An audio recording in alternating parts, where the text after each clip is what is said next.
Kepuasan apa? Kan masih ada anggapan bahwa berkuasa itu artinya menguasai semua. Padahal berkuasa itu adalah aspek paling etis dari manusia. Kalau saya ingin berkuasa, saya minta diuji. Jadi kekuasaan itu baru boleh legal atau legitim setelah diuji. Kan sekarang mereka nggak ingin diuji, maka dia beli kekuasaan itu kan. Jadi dari awal moralnya rusak gitu. Dia nggak paham bahwa kekuasaan itu didistribusikan, bukan diakumulasi itu. Karena itu tadi betul bahwa ya periodisasi itu justru harus dihormati. Nah kalau diberi kekuasaan, maksimalkan kekuasaan itu sehabis-habisnya. Kekuasaan 3 tahun, maksimalkan supaya setelah itu selesai itu. Kalau 3 tahun belum selesai, ada yang minta 3 tahun lagi, 3 tahun lagi. Itu artinya dia nggak ngerti bahwa kekuasaan itu dipersembahkan pada publik, bukan buat dia kan. Nah arogansi ini atau semacam sensasi berkuasa ini yang mesti kita hentikan. Bahwa kita diminta berkuasa untuk menghasilkan keadilan. Kalau nggak sanggup ya udah berhenti aja kan. Bukan menganggap bahwa 3 tahun belum, 5 tahun belum, 10 tahun nanti. Enggak. Dari awal kalau Anda nggak mampu artinya itu batas kecerdasan Anda di situ. Ada pemimpin Indonesia yang legowo melepaskan kekuasaan? Ya kalau saya baca sih belum ada, dan ada yang menginginkan supaya dia bisa memanipulasi sehingga orang menganggap dia masih bisa berkuasa tuh. Ini namanya fraksi Monas ini.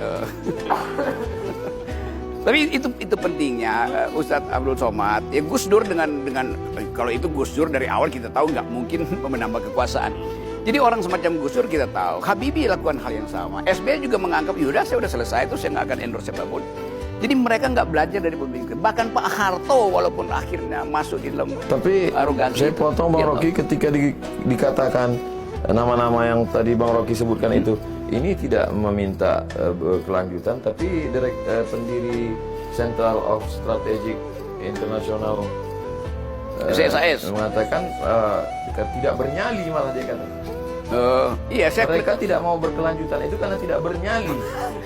Jadi ini CSIS, Center for Strategic Study itu yang dulu kita tahu tempat merekayasa kekuasaan. Ini kan think tanknya Orde Baru untuk menambah Harto. Akhirnya Pak Harto sendiri tahu bahwa dia sebenarnya dijebak juga oleh center ini kan. Sehingga Pak Harto lupa bahwa dia sebetulnya dipilih rakyat, bukan dipilih oleh lembaga survei. Nah saya juga bagian dari lembaga survei. Saya udah kritik itu tuh.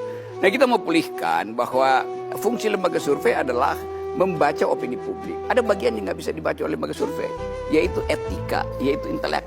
Nah itu apa yang Bang Rocky maksud dengan bahwa lembaga ini awalnya di awal Pak Harto sebagai think tank untuk PKI, lalu kemudian pada radikalisme.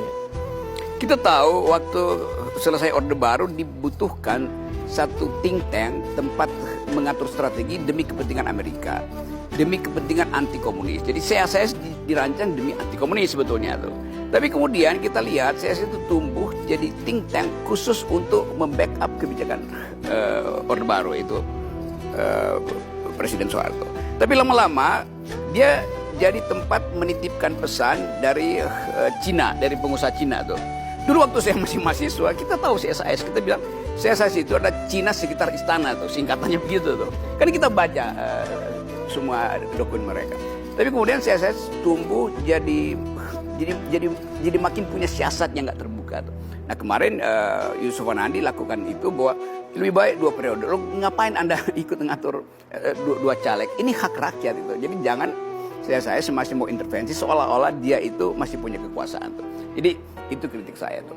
Nah balik pada soal tadi, dalam kecemasan kita hari-hari ini kita ingin buktikan bahwa ada kader-kader dari partai politik yang mungkin sangat sedikit, tapi sudah kena stigma bahwa siapapun yang diajukan partai politik